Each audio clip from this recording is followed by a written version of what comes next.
Biasanya jenis songkorca yang mana yang paling laku yang mencari orang? Atau yang paling laku yang harga rawa dan yang harga sederhana standar.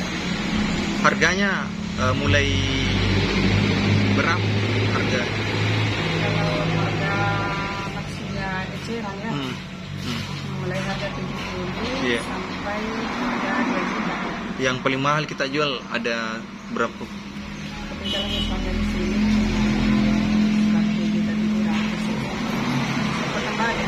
Tembaga di yang kalau yang biasa yang paling murah biasa saja bahannya di. Kalau itu harga 70. Tapi beda memang penjualan dibandingkan dengan hari-hari biasa, Bu. Dibandingkan ini menjelang lebaran. Iya. Iya beda. Biasanya ada warga dari luar Bone, Bu, yang datang beli.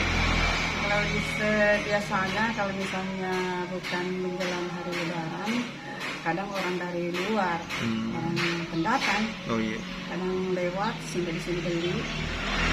Tapi sekarang dalam bulan puasa ini, kadang orang sekitar sini bisa beli juga. Oh, iya. Orang Bone, orang apa.